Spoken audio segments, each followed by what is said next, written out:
ኃያልና ውብ የሆነች የአትላንቲስ ደሴት በሚያስደንቅ ስምምነት አደገች። ነገር ግን የነዋሪዎቿ ልብ ሲቀየር ሁሉም ነገር ተለወጠ። ይህ ታሪክ ስለ ትዕቢት እና ስለ ጠፋችው ድንቅ ከተማ የሚተርክ አጓጊ ታሪክ ነው።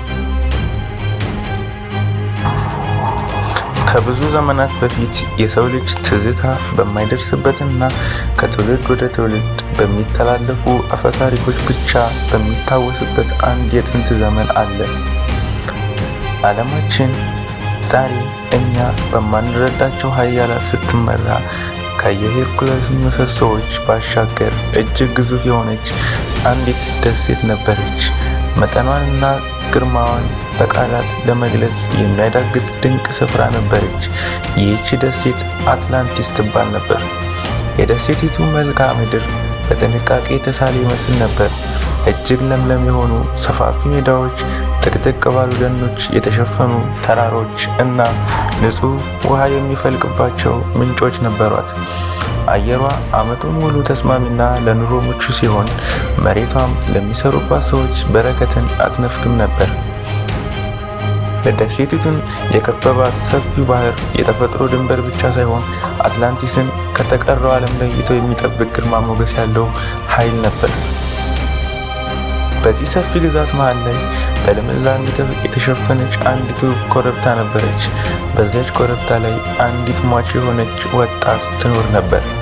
ኑሮዋ ጸጥ ያለና ከሰው የተገለለ ቢሆንም የአንድን ኃያል አምላክ ትኩረት ከመሳብ አላመለጠችም። በዚያን ጊዜ የባህር አምላክ የሆነው ፖሴይዶን አይኑን በዚህች ስፍራና ወጣት ላይ ጣለ። ይህንንም ቦታ ከተራው ዓለም የተለየና በሱ ቁጥጥር ስር ያለ ስፍራ ለማድረግ ወሰነ። በኮረብታዋ ዙሪያ ፍጹም የሆኑ የውሃና የመሬት ቀለበቶችን በመስራት አካባቢውን በሚያስደንቅ ጥበብ ለወጠው።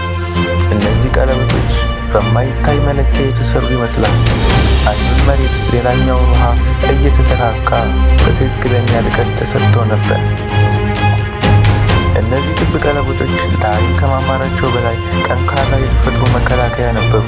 ወደ መሃል ለመግባት ፖሴይዶን ያስቀመጠውን ቅደም ተከተል ጠብቆ ማለፍ ግድ ነበር። በዚህም የተነሳ ስፍራው በውበትና በጥንቃቄ ፍጹም የሆነ ሚዛን ፈጥሮ ነበር። በዚህ ስርዓት መሃል ላይ ፖሴይዶን መኖሪያውንና ለራሱ ክብር የሚሆን ቤተ መቅደስ ሰራ። ከአምላኩና ከወጣቷ ውህደት 10 ልጆች ተወለዱ። እነዚህ ልጆች ተራ ሰዎች አልነበሩም። እያንዳንዳቸው በደሴቲቱ የተወሰነ ክፍል ላይ እንዲያስተዳድሩ የተመደቡ ሲሆን መለኮታዊ ዝርያቸው ለስልጣንና ለኃላፊነት አብቅቷቸው ነበር። ከሁሉም ታላቅ የሆነው ልጁ አትላስ ተባለ። አትላስ በሌሎች ወንድሞቹ ላይ የበላይነት የተሰጠ ሲሆን የደሴቲቱ ሰፊና ዋና ክፍል እንዲያስተዳድር ኃላፊነት ተሰጠው። ወንድሞቹም የየራሳቸውን ግዛት ሲያስተዳድሩ ሁሉም በመተባበርና በአንድነት ስርዓት ይመሩ ነበር። አደረጃጀታቸው የተመሰቃቀለ ሳይሆን የሁሉንም አንድነት የሚያጠናክር ነበር። ደሴቲቱ በሙሉ በአትላስ ስም አትላንቲስ ተብላ ተጠራች።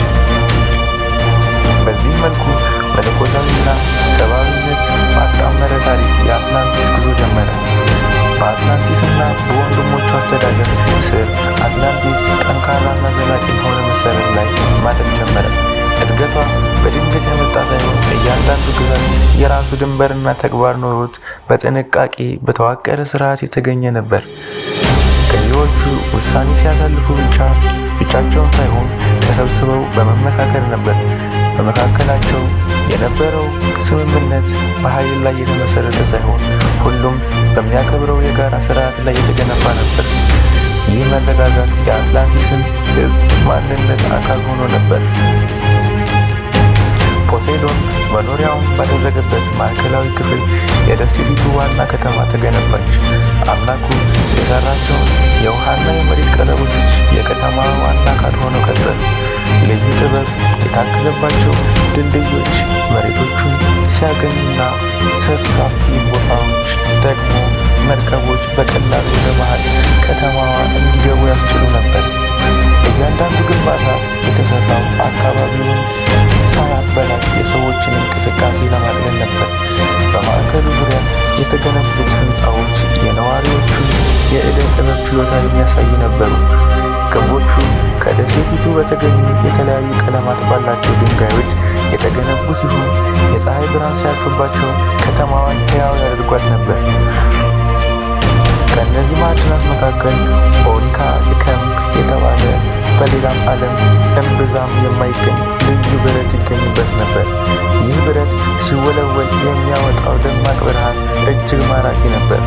በአትላንቲስ ውስጥ ለቤተ መቅደሶችና ለዋና ዋና ግንቦች ማስዋቢያነት ይውል የነበረ ሲሆን የደሴቲቱን ብልጽግናና ኃያልነት የሚያሳይ ምልክት ነበር። በከተማዋ ልብ ውስጥ የፖሴዶን የተሰራው ቤተ መቅደስ የከተማዋ ማዕከል ነበር። ስፋቱ ግዙፍ ቢሆንም ከመጠን ያለፈ ስሜት እንዳይሰጥ ተደርጎ በልኩ የተሰራ ነበር። በውስጡም የአትላንቲስን መለኮታዊ መነሻ የሚያስታውሱ ስጦታዎች ተቀምጠውበት ነበር።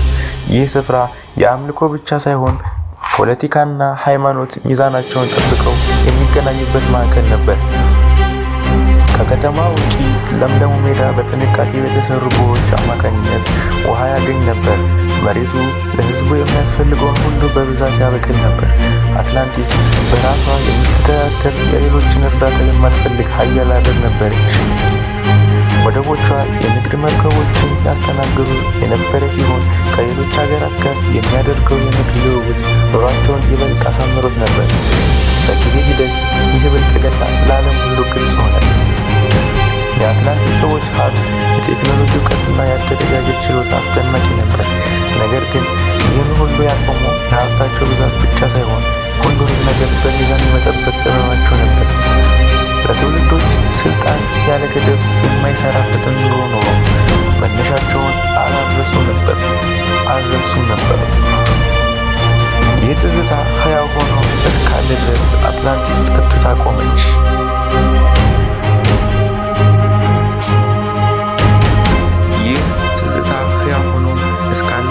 አትላንቲስ ጸንታ ቆመች። ለረጅም ጊዜ አትላንቲስን የሚመራው ስርዓት ምንም እንኳን እንከን አልወጣለትም ነበር። የአትላንቲስና የወንድሞች ዘሮች በመመካከርና ሚዛንን በመጠበቅ ደሴቲቱን ይመሩ ነበር። የነበራቸው የተትረፈረፈ ሀብት ጠመና መጣ። ስልጣን ያለ አግባብ ጥቅም ላይ አልዋለም። ለትውልዶች ይህ የአስተዳደር ዘይቤ አትላንቲስን የተረጋጋችና በመከባበር ላይ የተመሰረተች ሀገር አደረጋት። ነገር ግን ይህ ሚዛን ለዘላለም አልዘለቀም። ክፍለ ዘመናት እያለፉ ሲሄዱ በውስጣቸው የነበረው መለኮታዊ ባህሪ እየደበዘዘ መጣ። ለውጡ በአንድ ጀንበር የተከሰተ አልነበረም። ይልቁንም ቀስ በቀስ በአስተሳሰብና በድርጊት ውስጥ እየሰረገ የመጣ ለውጥ ነበር። የመለኮታዊ ባህሪ እየጠፋ ሲሄድ የሰው ልጅ ተፈጥሯዊ ስግብግብነት በገዢዎች ላይ መንገስ ጀመረ። የአትላንቲስ ሰዎች አሁንም ኃያላን ነበሩ፣ ነገር ግን ስልጣንን የሚረዱበት መንገድ ተለወጠ። መቻቻል በነበረበት ቦታ ከመጠን ማለፍ መጣ። ስምምነት በነበረበት ቦታ በሌሎች ላይ የበላይ የመሆን ፍላጎት ተፈጠረ። ውሳኔዎቻቸው የደሴቲቱን ሰላም ከማስጠበቅ ይልቅ ወደ ሌላ ዓላማ አዘነበሉ።